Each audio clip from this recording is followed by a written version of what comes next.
On va commencer tout de suite avec les news du jour. Aujourd'hui, en ce jeudi 17 décembre, bientôt Noël, j'espère que vous avez fait vos cadeaux. Faut y penser sinon, clairement. Donc grâce au site de cocoteland.com, comme d'habitude, on utilise ça comme support pour les news. Aujourd'hui, qu'est-ce que nous allons avoir? Nous allons avoir, pour commencer, le test d'un mini PC MSI avec du Intel 10e génération à l'intérieur. Donc j'imagine qu'on se veut quand même performant. On va voir s'il y a des prix déjà. Le visuel va être sûrement un peu atypique. Et les performances sur le papier au moins. On continuera avec Silverstone qui nous amène deux nouvelles alimentations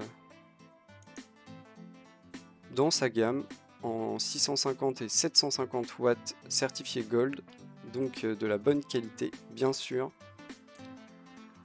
On aura les informations sur les nouvelles cartes mères, les technologies embarquées dans les nouvelles cartes mères pour la 11e génération de processeurs Intel, pas encore officiellement annoncé, mais on en entend parler de plus en plus. Donc clairement, c'est intéressant.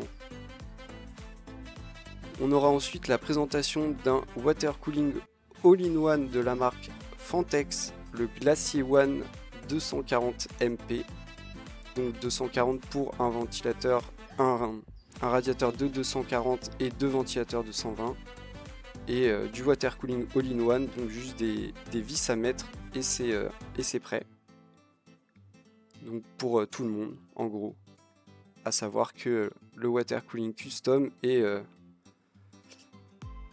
plus compliqué, plus délicat, plus à réaliser par un professionnel ou au moins quelqu'un qui a l'habitude de ce genre de réalisation, qui est quand même beaucoup plus technique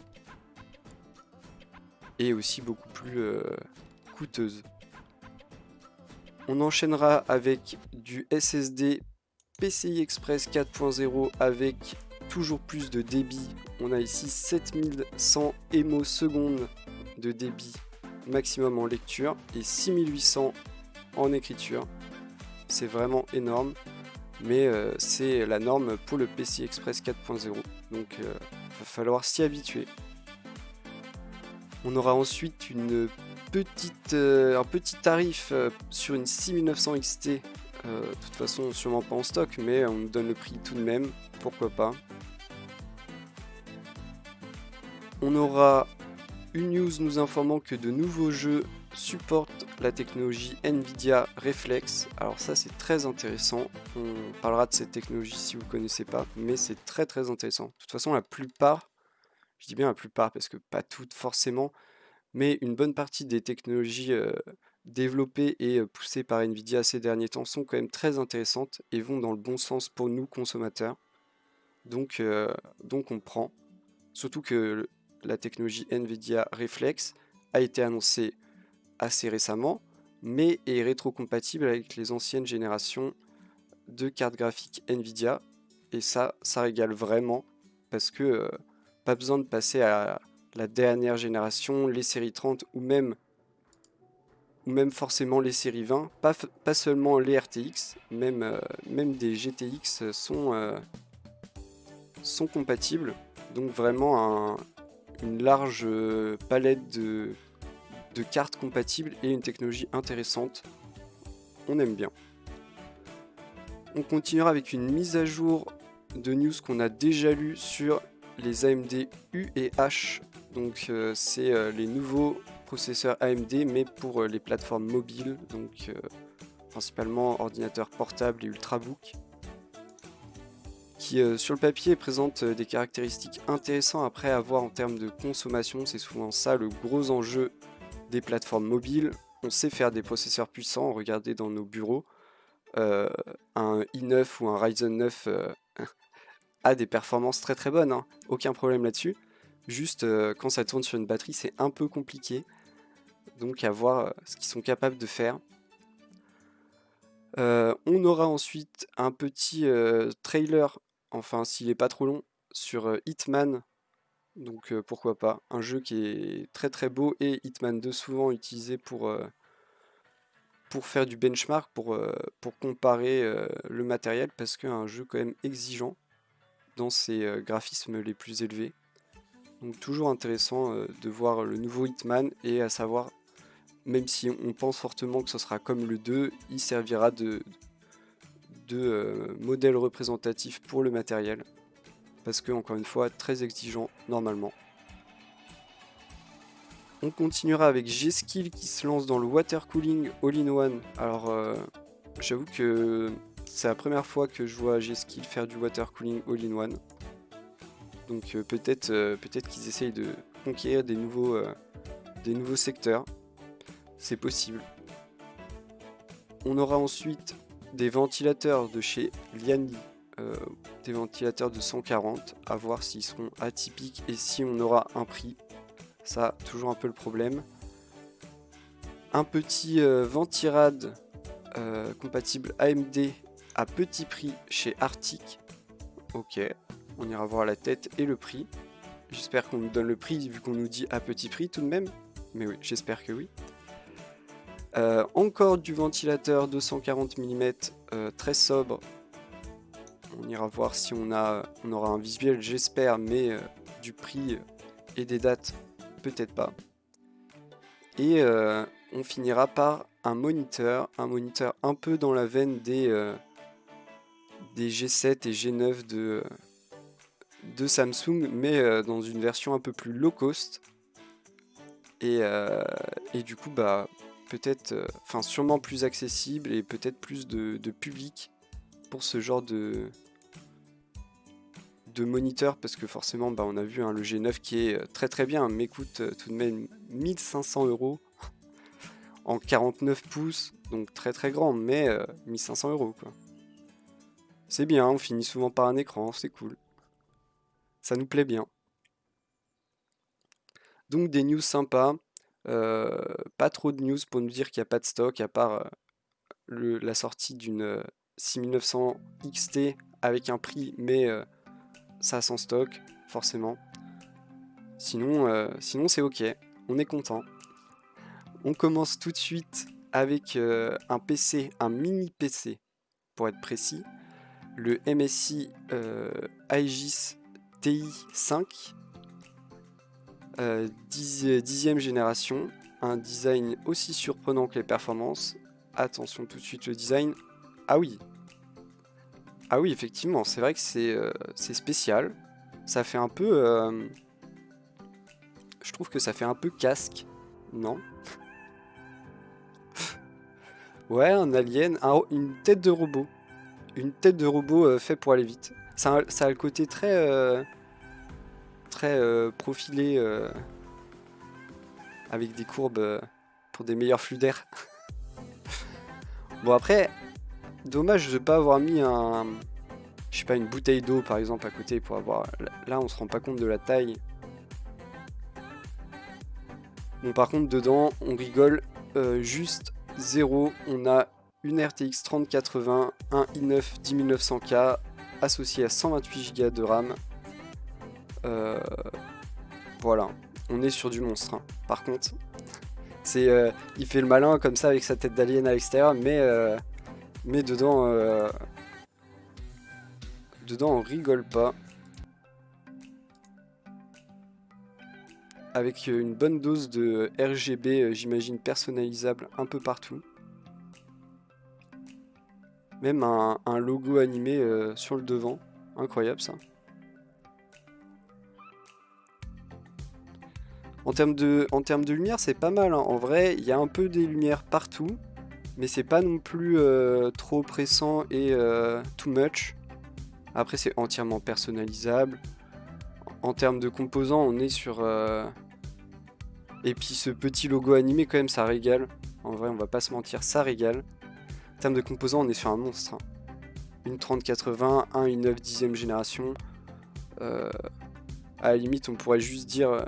Oh, c'est un bouton! Mais incroyable! Mais incroyable! Et c'est même tactile, mais... Non, en vrai, c'est stylé. Bon, il va coûter une blinde.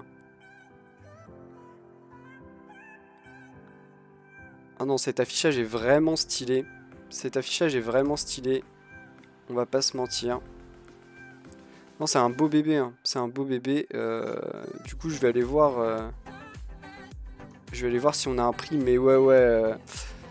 Le prix, il va faire mal, hein. Si on nous donne le prix. Toc, toc, toc. Pas de prix, pas de prix, pas de prix. Ouais, en termes de stockage, ils ont eu un truc avec 2 SSD de 1 Tera et un HDD de 3 Tera. Voilà. Euh, Du coup, c'est bien joli tout ça, mais est-ce qu'il me donne un prix? Aïe, aïe, aïe. On a le prix. Bon, le prix, le prix, on est sur du 4 700 €, hein. Voilà. C'est très très cher.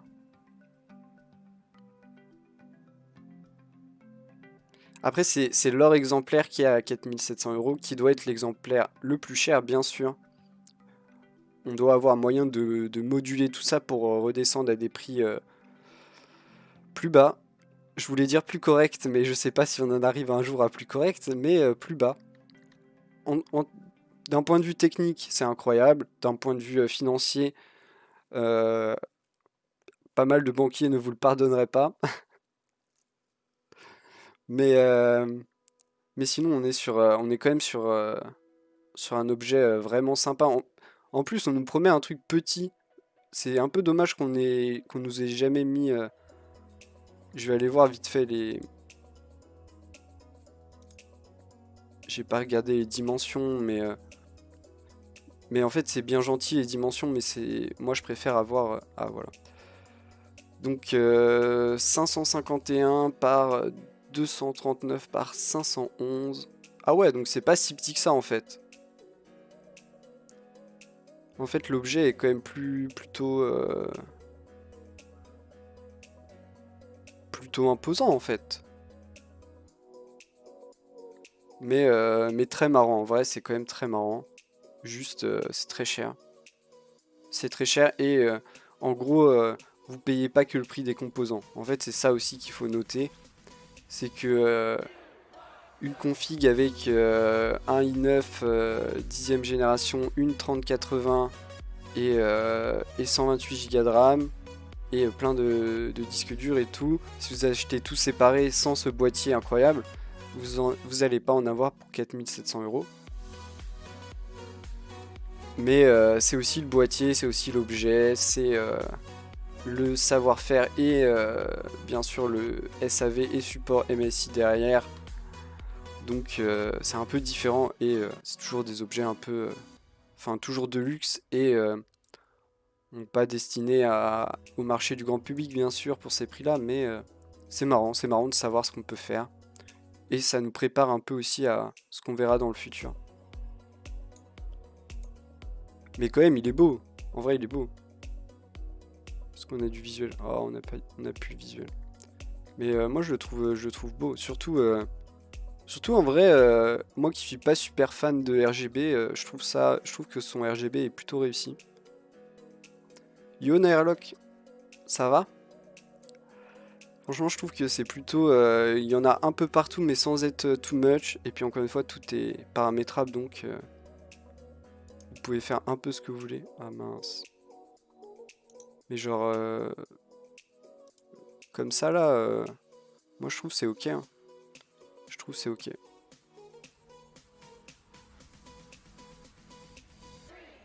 Je trouve que c'est un objet plutôt propre, après un prix qui est certes un peu salé. On va retourner dans des trucs qui sont un peu plus accessibles, on va dire. On parle d'alimentation de chez Silverstone, des alimentations 650 et 750 watts, certifié Gold, euh, avec un ventilateur 220 mm, ok. Elle mesure seulement 140 mm, ok. Euh, Visuellement, ça ressemble à une alimentation.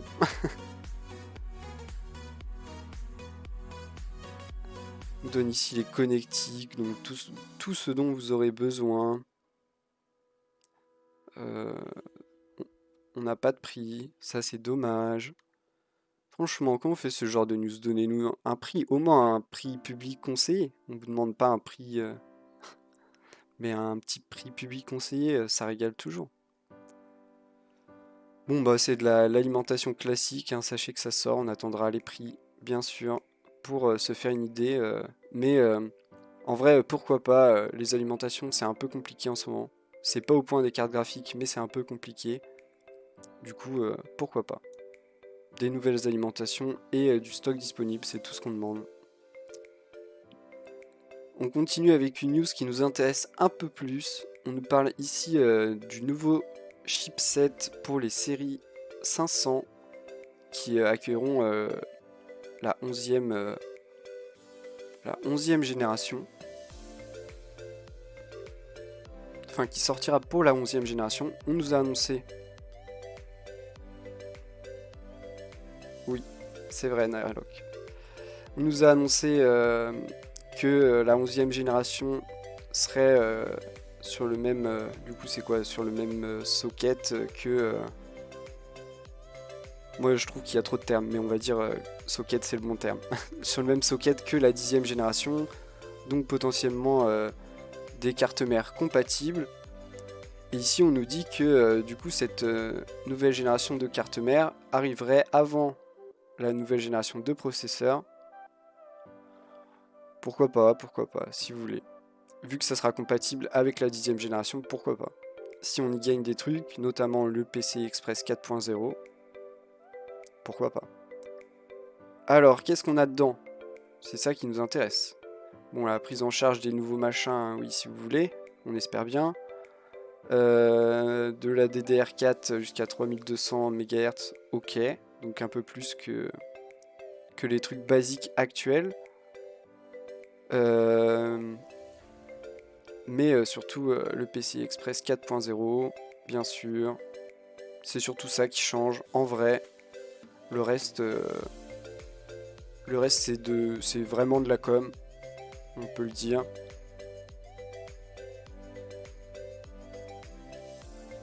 Même si effectivement pour profiter du PCI Express 4.0 il faudra un processeur 11e génération qui lui n'est pas annoncé. On a des fuites mais il n'est pas annoncé. Donc à voir quand ça sortira. Ça devrait pas tarder, hein. Enfin pas tarder. Ça devrait être... on devrait avoir une annonce en janvier. Au pire pour nous dire quand ça sortira et quand ce sera annoncé. Mais ils ont tout intérêt à ne pas tarder, surtout s'ils ont les moyens de produire. Parce que là, s'ils arrivent à faire annonce, sortie avec stock, et bah ils passeront pour les meilleurs. Ils passeront pour les boss, alors qu'ils auront juste fait une sortie de produit normale et juste bah qu'on était dans une période où faire une sortie de produit avec stock c'était compliqué. Mais ils passeront quand même pour des boss, hein. Donc s'ils peuvent se le permettre, ils ont tout intérêt à le faire. Et bah on verra quand ce sera annoncé. Enfin le PCI Express 4.0. Il était temps, j'ai envie de dire. AMD a compris, hein. Eux, ils ont compris qu'il y avait un intérêt, que les débits sur les SSD en PCI Express 4.0 étaient toujours plus hauts, toujours plus forts, et du coup toujours plus recherchés par les gens prêts à mettre beaucoup d'argent dans leur config et dans leurs composants. donc clairement, il y a un marché, et de toute façon, dans le futur, ça deviendra la norme aussi, hein. C'est ça qu'il faut se dire. Donc ils ont tout intérêt à s'y mettre le plus tôt possible pour perfectionner leur truc, réduire les coûts, tout ça.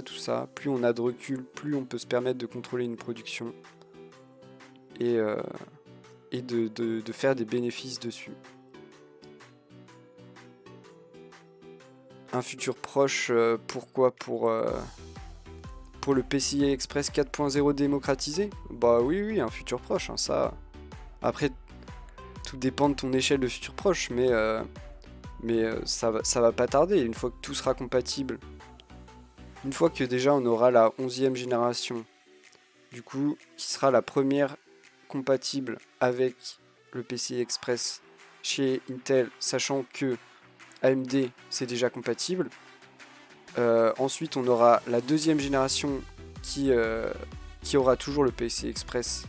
On va dire que c'est la 12e génération Intel. Une fois qu'on aura la 12e génération Intel, ça deviendra plus ou moins la norme. Ça deviendra plus ou moins la norme. On aura une multitude de SSD PCI Express 4.0. Et oui, aucun problème là-dessus. Franchement, en vrai, dans 2 ans, une majorité des SSD en format M2, sauf s'il y a encore une révolution. Sauf s'il y a encore une révolution d'ici là qui fait que tout accélère et du coup ça accélérera juste. Mais au pire, dans 2 ans, ça deviendra les SSD M2 PCI Express les plus vendus devant les PCI Express 3.0, c'est sûr. Parce qu'ils n'ont aucun intérêt à garder... un peu comme la RAM. La RAM, maintenant, trouver de la DDR3, c'est pas si simple que ça. La production, c'est plus trop ça. Et dès qu'on a une nouvelle technologie, si elle coûte pas énormément plus cher à produire, et bah on y va vite. On y va vite. On continue après ce petit point sur le futur. Après, c'est mon point de vue, peut-être que ça se passera tout autrement et plein de choses peuvent changer la situation. Mais si on reste sur des dynamiques comme celles actuelles, ça va aller très vite. Et l'informatique va très très vite, c'est incroyable. On continue avec du water cooling. Du water cooling, c'est beau. Du all-in-one donc pour tout le monde, facile à poser. La marque Fantex, le modèle Glacier One 240 MP. On parlera pas du manque de stock ici. 125 € ce kit en 240, donc c'est moyen haut, on va dire ça comme ça. Après, Fantex c'est quand même une marque plutôt axée milieu haut de gamme. C'est pas trop dans l'entrée très accessible non plus. Et c'est pas les pros non plus du water cooling. Après, ils font des trucs quali, mais ils explorent encore les différents secteurs du matériel informatique. Ils font surtout, on les connaît surtout pour les boîtiers. Ils font des très bons boîtiers. En termes de water cooling, j'avoue que je connaissais un peu moins. Donc voilà le water block et la pompe, avec les tuyaux qui ont l'air très quali par contre.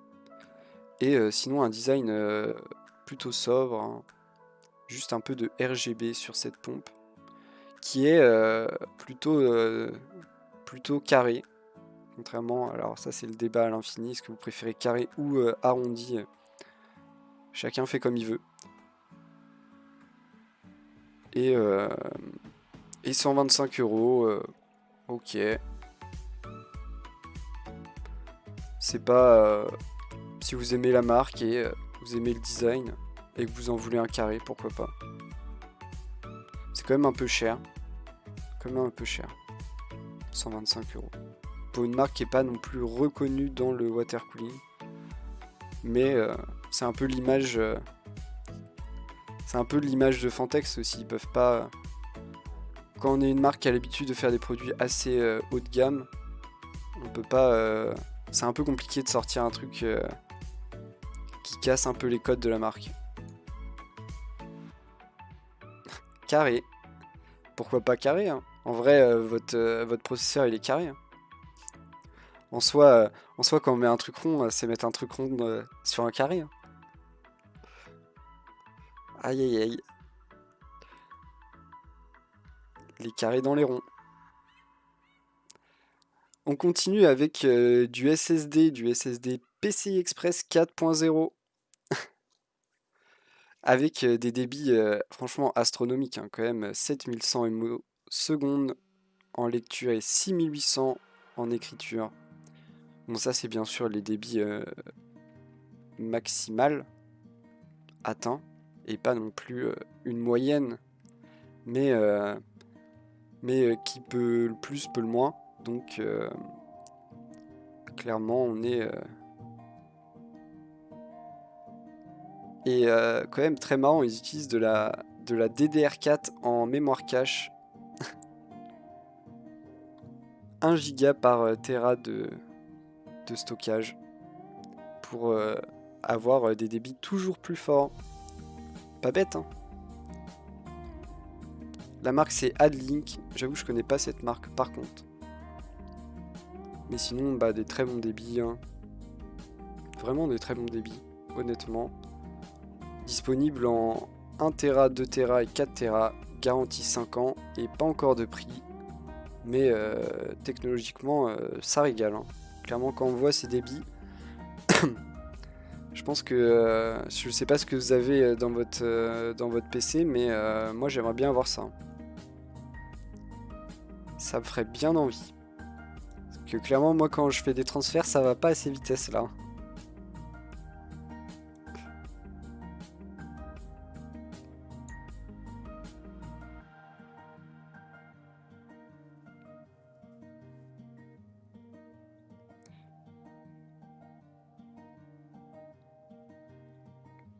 Les IOPS, c'est quoi? C'est les...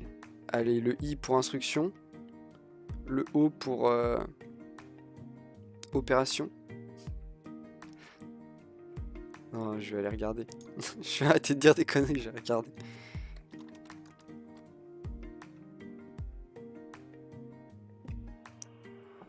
Alors, les IOPS, Input Output Operation per seconde. Les opérations d'entrée-sortie par seconde.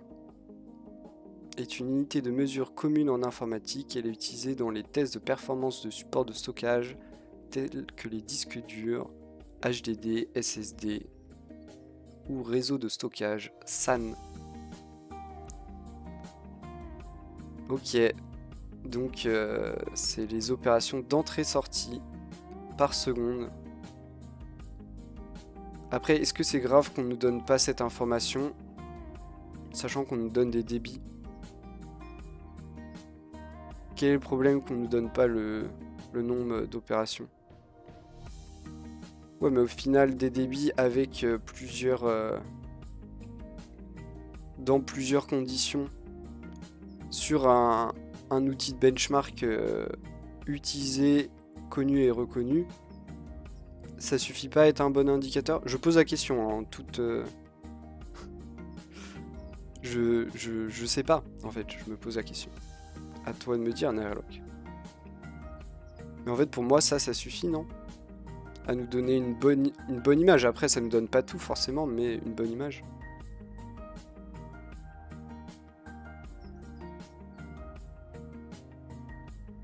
En tout cas, sur le papier, ça fait quand même envie. Après avoir... De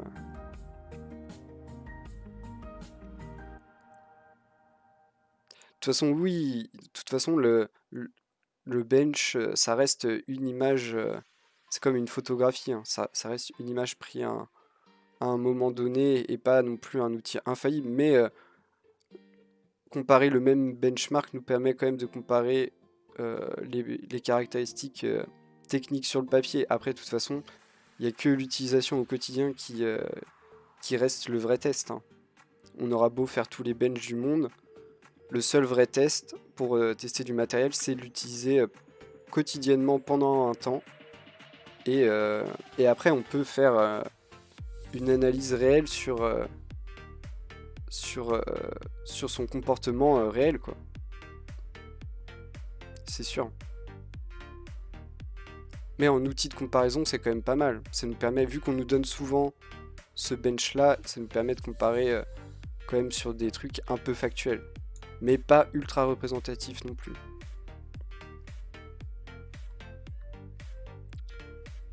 Ok. On continue avec notre seule news. Bon, je suis désolé, mais il en faut une quand même. Notre seule news qui nous annonce une sortie sans stock, bien sûr. Et visiblement un prix, mais elle est toujours sans stock. Hein. On est sur de la 6900 XT de XFX. La Speedster Merc 319. Ok. Toc toc toc. On l'avait déjà vu. On l'avait déjà vu. Et en vrai, moi j'aime bien son look. C'est sobre et bien. C'est c'est un peu. C'est vraiment dans le style de celle de référence, mais un peu customisé tout en restant très, très simple. Voilà. Le prix, 1099 $, soit 100 $ de plus que la carte de référence. Après avoir comment. C'est toujours la même histoire, hein, comment on se retrouvera avec les taxes, le taux de change, tout ça, alors que bien sûr, non, on devrait. On, on a les taxes, ça, aucun problème, mais normalement, le taux de change devrait nous avantager un peu. En vrai, il nous avantage jamais, voire parfois on est désavantagé. À croire que personne ne lit les courbes, les courbes des taux de change, mais bon, c'est cher, c'est du haut de gamme. Visuellement, je trouve qu'elle est plutôt réussie, là où les autres, j'ai eu un peu de mal avec la plupart. Celle-là, je la trouve réussie. Franchement, elle est sobre, il n'y a pas de RGB sur le dessus, il y a l'air d'en avoir sur le côté un peu tout de même, quand même, un petit peu. Une carte à plus de 1000 $, il faut un peu de RGB, on déconne pas. Mais plutôt sympa. Après, toujours du mal à savoir où se placent ces fameux 6900 XT en termes de performance, parce qu'elles sont quand même chères. Ça, l'avenir nous le dira quand il y aura du stock à profusion et que du coup, les gens les auront. Les gens feront leur retour, notamment les retours sur les problèmes dus à l'utilisation quotidienne. Parce que c'est ça, hein, quand tu fais des tests en laboratoire, tu sors une carte. Enfin, quand MD fait ses tests, ils sortent une carte neuve, ils la font tourner pour les tests et après elle est remise dans sa boîte et quand vous l'utilisez tous les jours, qu'elle prend un peu la poussière, qu'elle n'a pas forcément une alimentation 1600 watts, toutes ces histoires-là, ça peut être différent et c'est ça la réalité. C'est pas le laboratoire la réalité. C'est pas la table de benchmark où tout est optimisé sur une table de benchmark, c'est à l'air libre. euh, pour qu'il y ait de la surchauffe, faut aller la provoquer. Enfin voilà, il y a plein d'histoires comme ça. Là où dans un boîtier, si vous avez une aération moyenne et des ventilateurs moyens, vous pouvez avoir des conditions de température tout à fait différentes. Donc on attendra la réalité une fois qu'il y en aura. Ça commence à être long pour AMD, mais j'espère qu'ils y travaillent. Ça commence à être long un peu quand même. Mais c'est la balle est dans leur camp. On continue avec petite news sur le Nvidia Reflex. Alors, est-ce que vous connaissez le Nvidia Reflex? Le Nvidia Reflex est une nouvelle technologie annoncée, je crois, en gros avec l'annonce de leur nouvelle carte série 30. Et elle permet de diminuer l'input lag et toute la latence sur la chaîne de transmission de votre entrée à l'affichage sur l'écran sur des jeux compatibles, bien sûr, à noter sur des jeux compatibles. Point important, voire même pour moi le plus important, c'est que c'est compatible avec tous les GPU GeForce de la série 900 à ce qui se fait aujourd'hui. Donc la quantité de cartes compatibles est juste astronomique. Et ça fait bien plaisir qu'ils pensent aux générations précédentes qui restent la majorité du parc de cartes graphiques Nvidia en utilisation à l'heure actuelle. Mais c'est bien qu'ils y pensent, même si eux leur but c'est quand même de vendre des nouvelles cartes. Ils n'oublient pas les cartes qu'ils ont vendues. Et ça c'est bien. C'est bien Nvidia, on veut voir plus souvent des actions comme ça. Donc en réalité ça marche plutôt pas mal. Moi j'ai pas trop essayé parce que je joue pas à des trucs très compétitifs. Mais Mais on voit ici qu'on gagne au moins une dizaine de millisecondes, voire parfois plus. Notamment, je sais pas, sur Fortnite par exemple, les gens, Fortnite, on a vraiment envie d'avoir le meilleur temps de réponse pour tuer les gens et ne pas se faire tuer.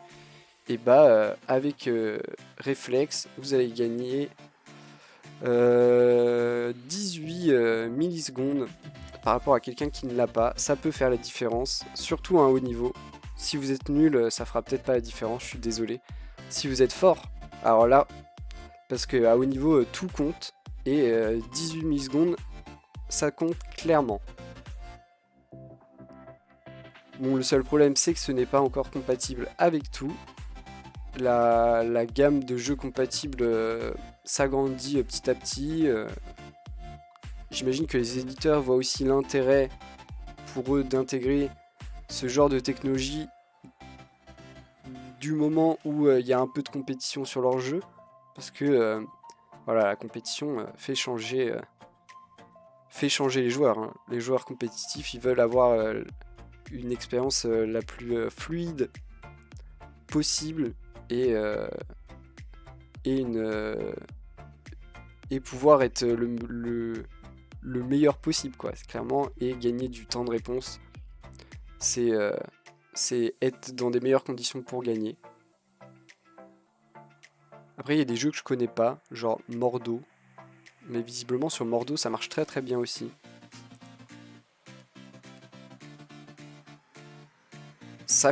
Bien sûr que ça dépend aussi de l'écran.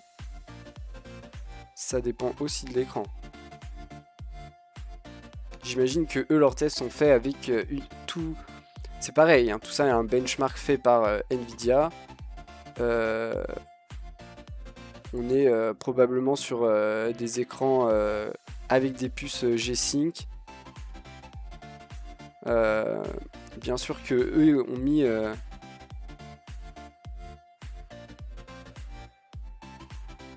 Eux ont mis sûrement les meilleures conditions. Hein. Leur but, c'est de mettre en lumière leur technologie, bien sûr. Mais apparemment, ça marche quand même bien. Après, c'est toujours pareil.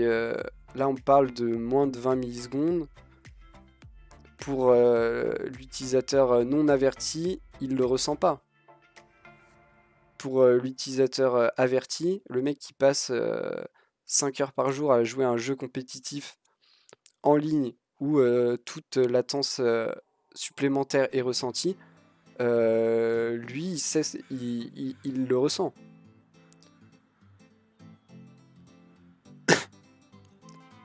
Et bah, alors, c'est un bon débat, Nerlock, en vrai. Moi, j'avoue que je le ressens très vite. Je le ressens très vite entre avoir 30, 50, 80 ou bah déjà à plus de 80, moi je trouve ça injouable. Avoir 100 millisecondes, un dixième de seconde de latence, c'est horrible. Hein. C'est horrible. Après, c'est toujours la même chose. La personne qui a eu toute sa vie 100 millisecondes, et bah pour lui c'est normal. Après, le jour où il passera à moins et qu'il s'habituera à moins, et ça dépend aussi des jeux. Mais c'est la même chose que pour le nombre d'images par seconde et les écrans 144 Hz. La personne qui a eu toute sa vie les écrans 60 Hz, qui fait, et bah, il connaît que ça et il peut pas savoir, il peut pas voir la différence.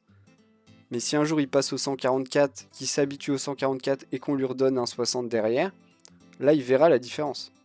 C'est aussi une question de ce qu'on connaît, mais clairement, pour ma part, 20 millisecondes, moi je les ressens dans des conditions compétitives sur un jeu notamment en ligne où toute la latence s'additionne et où tu as besoin d'être le plus performant possible. Moi je sais que 20 millisecondes je les sens. Après c'est la sensibilité de chacun aussi et l'habitude qu'on a eue. Mais je peux vous dire que quelqu'un qui a l'habitude d'avoir 5 de ping, parce qu'en gros si Si t'es parisien et que c'est un serveur pas trop loin, et bah tu peux avoir 5 de ping facile. Euh, et qui passe à 50 le lendemain, il verra la diff, hein. Il verra la diff sur du compétitif, clairement.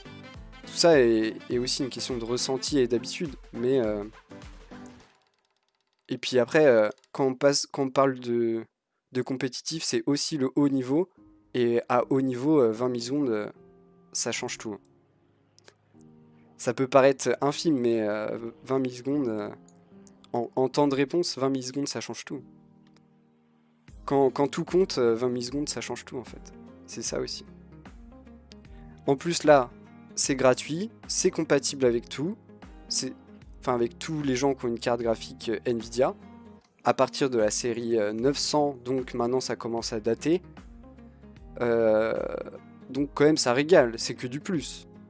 On va pas se plaindre d'avoir des technologies en plus qui améliorent le temps de réponse et qui apparaissent comme ça sans qu'on nous demande de changer d'avoir les dernières cartes. C'est quand même cool.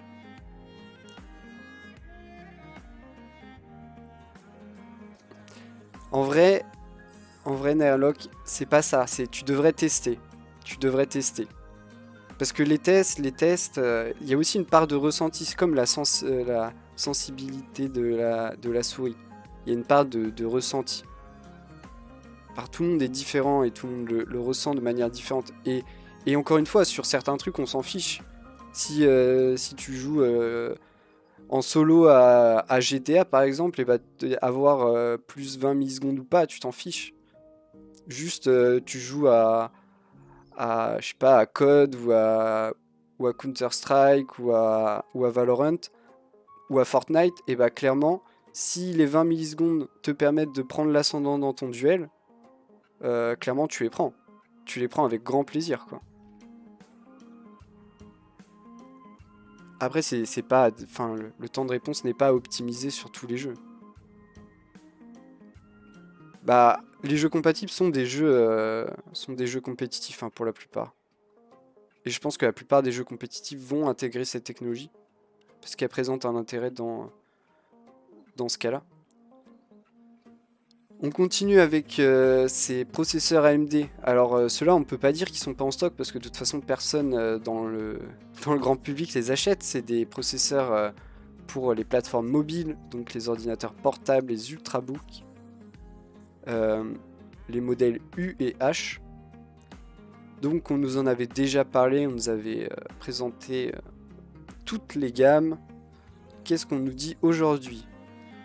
Nouvelle indiscrétion, cette fois-ci pour le Ryzen 7 5800H, donc celui-là,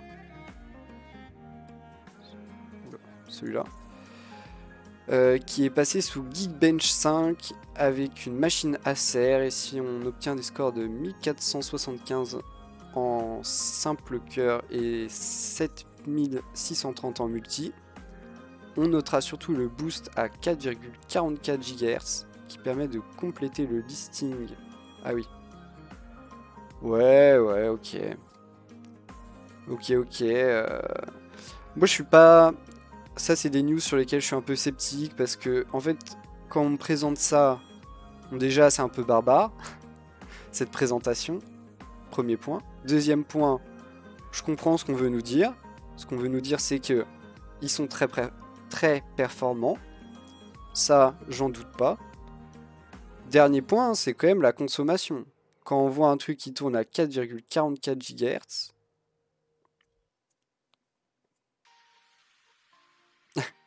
on se dit combien de temps elle tient ma batterie à cette vitesse-là? Et quelle batterie on va mettre pour qu'elle tienne plus de 10 minutes? Donc voilà, c'est plutôt le problème, hein, on sait faire des processeurs puissants, aucun problème. Des processeurs qui consomment très peu d'énergie, c'est une autre histoire. Donc c'est toujours le bon équilibre dans une plateforme mobile. On veut pas un truc qui se traîne, mais on a envie d'avoir une batterie qui dure plus d'une demi-heure, hein, forcément. Sinon on est un peu triste. Donc on attendra de voir les premiers matériels et là pour le coup les tests d'autonomie en utilisation. et pas et on verra. Parce qu'ils vont sûrement y mettre. On connaît les petites astuces, les petits modes d'économie d'énergie. On fait tourner sur un seul cœur à des fréquences très basses dès qu'on peut. On connaît, hein. Mais si on lui demande de tourner pour des trucs, combien de temps il dure? On continue avec cette petite cinématique d'ouverture d'Hitman 3. Alors, pourquoi il y en a 30 milliards? Est-ce qu'on se regarde ça? On se regarde ça? Par contre, ah non, là, on se regarde ça. On se regarde ça. J'enlève la musique avant parce que sinon, ça va pas être très agréable. Hop.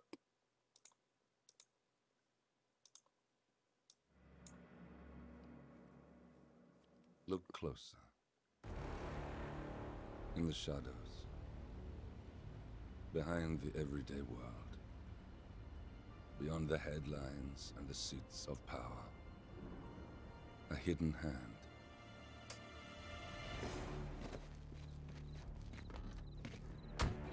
A kind of company known as Providence.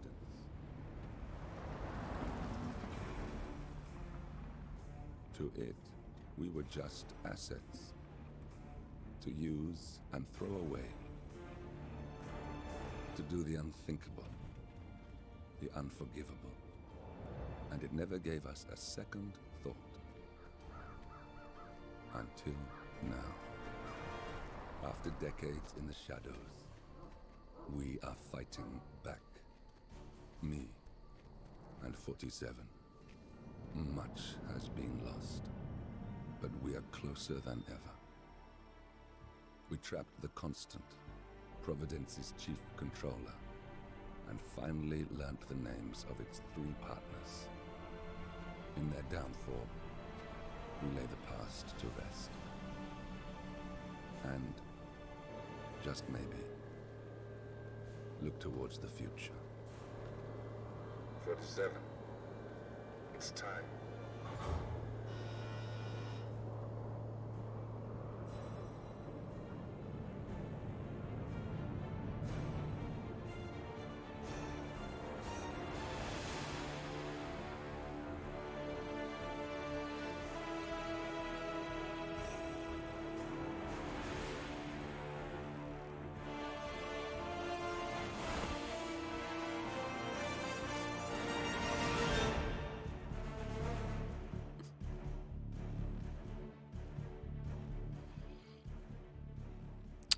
C'est beau. C'est beau. Effectivement, les graphismes n'ont pas l'air d'avoir tant changé par rapport au 2. Mais en même temps, le 2 était déjà très beau. Donc, après, ça reste une cinématique et pas le moteur du jeu directement. Donc, avoir les images du jeu. Sans moi, je pourrais pas le faire tourner. Donc je regarderai quelqu'un le streamer sûrement. Probablement.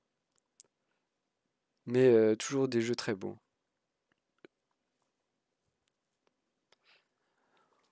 On verra le gameplay. Je remets la musique. Et on passe à la suite. On passe à encore un petit water cooling all-in-one. Encore d'une marque qui n'a pas forcément l'habitude de faire du water cooling. G-Skill. Alors ils nous sortent une série Enki. On va dire Enki. C'est mieux que Anki. Alors Enki, qu'est-ce qu'on a dans cette série? On a des radiateurs de 240, 280 ou 360. Pas de 120. On est direct sur du grand radiateur. On veut avoir un refroidissement efficace. Assez sobre en termes de design. Pas de RGB sauf sur la pompe. Ok. Ventilateur taillé pour la performance et non le look. Ah oui, effectivement. Ça fait un peu penser au ventilateur Arctic, je trouve. Une pompe waterblock ronde, bien sûr, avec ce fameux RGB qui reste assez sobre. On a des tuyaux de 420 mm.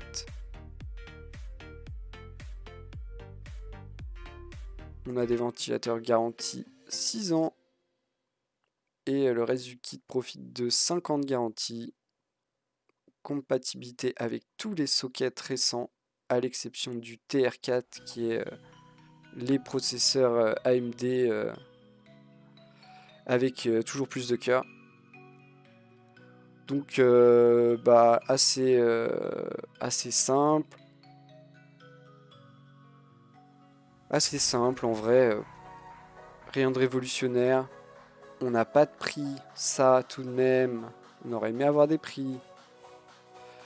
Mais bon là on a un modèle de 360. Il existe en 240 et 280 avec respectivement 2 ventilateurs 220 ou 2 ventilateurs 240 si vous avez moins de place. Et on imagine quand même à des prix attractifs, c'est pour ça qu'on aimerait bien avoir le prix, mais pas de prix ici. Pas de prix, donc voilà. Il débarque sur le water cooling. C'est le début, ils tâtonnent un peu. À voir où ils se placeront en termes de prix. Ils ont tout intérêt à être quand même très accessibles pour grignoter leur place. Mais on verra, le futur nous le dira. On continue avec des ventilateurs de chez Lianli. Les Unifan SL 140. Donc, visuellement, un peu étrange. Un peu étrange ce visuel de ventilateur. Donc des ventilateurs avec du RGB mais sur le cadre et pas sur les pales. 32 diodes par ventilateur. Mais du coup, est-ce qu'il y a des... Je sais pas. J'imagine que non, j'imagine que le RGB est vraiment tout autour. Donc pas de prix, pas de date, ça c'est toujours un peu chiant. Quand même sur un ventilateur, on pourrait nous donner un prix, une date, mais non. Donc RGB, adressable, synchronisable, tout ça. Ventilateur plutôt classique. Mais juste le ventilateur a l'air vachement petit par rapport au cadre. C'est juste le dernier truc qui est un peu étrange. À tester, voir leur performance et le bruit. Mais on a l'impression qu'on peut gagner de la taille de ventilateur quand même. On continue avec Arctic. Arctic qui nous présente le Alpine 23. Un nouveau petit ventirad AMD à petit prix. Est-ce qu'on a un prix? Oui, on a un prix. Incroyable. Un prix, merci. Merci d'avoir entendu mes prières. Un prix. 12 €. 12 € seulement pour ce tout petit ventirad avec un ventilateur de 90 mm. Donc vraiment tout petit. Une hauteur de 65 mm seulement. Donc toujours tout petit. On a tout de même un radiateur en aluminium extrudé avec pas moins de 50 ailettes en Y. Et on a de la pâte thermique préappliquée. Donc il ressemble vachement au ventirad d'origine de Intel, je trouve. Si certains d'entre vous en ont déjà vu, vous reconnaîtrez sûrement. Vraiment, on met le truc en bleu, on met un Intel dessus et c'est bon. Donc 12 €, prix quasiment imbattable. Hein. Après, déjà, il fera le taf s'il y a besoin. Pas non plus sur des processeurs trop gros et et vaut mieux éviter d'overclocker avec ce genre de truc. Par contre, il fera du bruit, ça c'est sûr. Le ventilateur, il va jusqu'à 2000 rotations par minute. Ça va faire du bruit. Ça va faire du bruit. Si vous mettez ça sur quelque chose de trop... qui dégage trop de chaleur. Après, 12 €. Hein. Franchement, un prix imbattable, bien sûr. Et du coup, uniquement pour les processeurs AMD. Moi qui pensais que maintenant les processeurs AMD étaient livrés avec un ventirad, visiblement pas tous, si ce genre de matériel sort. Donc voilà, pour les gens qui achètent un processeur AMD et qui ont eu le malheur de ne pas avoir de ventirad avec, et qui veulent pas ajouter trop d'argent dans le refroidissement de leur processeur, cet objet est fait pour vous. On continue avec encore du ventilateur de la marque Gelid. Gelid ou Lyra? Non, Gelid. Gelid, Lyra c'est la gamme, enfin le nom. On a le Lyra 12 ou Lyra 14. Donc le Lyra 12 fait 120 mm, le Lyra 14 en fait 140, vous l'aurez compris. Donc ce coup-ci on est sur des LED sur l'anneau extérieur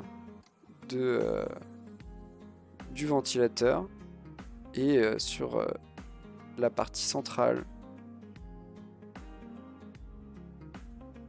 On a un tarif 15 € avec 4 vis. Incroyable, il donne les 4 vis, quelle générosité. Bon, 15 € c'est assez classique hein, en termes de prix, surtout pour... c'est pas peu cher, mais c'est pas non plus cher, parce qu'on a quand même la présence de RGB. Après j'avoue, je connais pas trop Gelid ou Gelid. Mais pourquoi pas? Pourquoi pas? De toute façon, les ventilateurs, faut tester. Hein. Faut tester. Tester le bruit, surtout. Et on finit avec un moniteur. Un moniteur un peu... c'est un peu le G9 low cost. On va l'appeler comme ça. ce qui est plutôt un compliment. Hein. En vrai, c'est plutôt un compliment de l'appeler le G9 low cost. La marque Fox Spirit. Le modèle, c'est le PGM 434. Il s'appelle PGM. Résolution 3840 par 1200 en 120 Hz, FreeSync. Donc on est sur de l'écran, encore une fois, ultra large. On est sur du 32 par 10 au lieu du 32 par 9 du G9. Du coup la définition je vous l'ai donnée, dalle VA 120 Hz à seulement 650 €. Donc vous voyez, on est presque 3 fois, on divise presque par 3 le prix du G9. On est un peu plus petit, on est 43 pouces alors qu'il est en 49 le G9 qui coûte 1500. Mais c'est déjà très grand, hein, 43 pouces. Ça fait déjà... c'est déjà plus d'un mètre de diagonale. Et 650 €, c'est bien plus accessible que 1500. Tout de même, on va pas se mentir. Visuellement, il est assez propre. On a le borderless sur 3 côtés. Un pied plutôt sobre et qui a l'air quand même solide. Est-ce qu'on peut avoir un peu de visuel là, vite fait? Un peu de visuel de cet écran. Là, vous avez l'arrière. Là, vous avez le pied. Qui a l'air quand même plutôt qualitatif, hein, ce pied. Hein. Mais déjà, 650 €, c'est pas très cher. Hein. Pour un moniteur PC de 43 pouces, c'est pas si cher que ça. Après, vous n'avez pas, malheureusement, une résolution aussi haute que sur un G9. Parce que c'est un genre Là, c'est du Full HD. Hein. C'est du Full HD extra large. Mais c'est tout de même du Full HD. Mais plutôt propre, hein, même la finition, elle a l'air d'être plutôt soignée. Là, on voit les boutons pour les menus. Il est bien sûr incurvé. J'ai oublié de le préciser. Mais il est incurvé. En même temps, vaut mieux ces tailles-là qui soient incurvées. Mais il n'est pas trop incurvé. Hein. Ça reste assez léger, je trouve. Vu la taille. Donc il est massif. Hein. Regardez par rapport à un clavier ou une souris. Il est vraiment massif. Et c'est plutôt beau. Ah ouais, par contre, s'il parle... Bah là, il parle, mais j'ai enlevé le son, donc...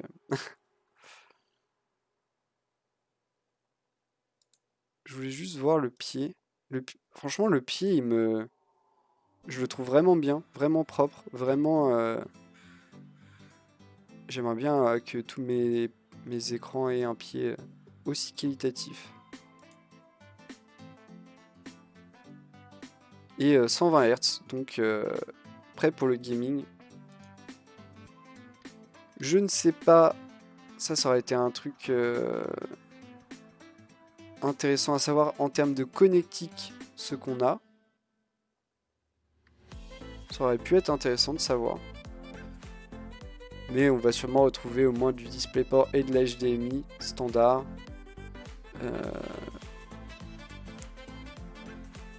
Mais intéressant, objet plutôt intéressant. À surveiller, effectivement, les promos, ça peut être un objet plutôt accessible en promo. Hein. 43 pouces, c'est quand même énorme. Hein. Franchement, mesurez votre bureau avant, tout de même. Parce que ça peut ne pas rentrer. Et voilà qui conclut notre actu du jour. J'espère que vous avez apprécié. J'espère que vous avez aimé ces news qui ne parlaient pas que de stock. Parce qu'on a un peu marre des manques de stock. Et n'hésitez pas à aller faire un tour sur les réseaux sociaux, tout ça, comme d'hab, le Discord, Twitter, ma chaîne YouTube pour les VOD. Et voilà.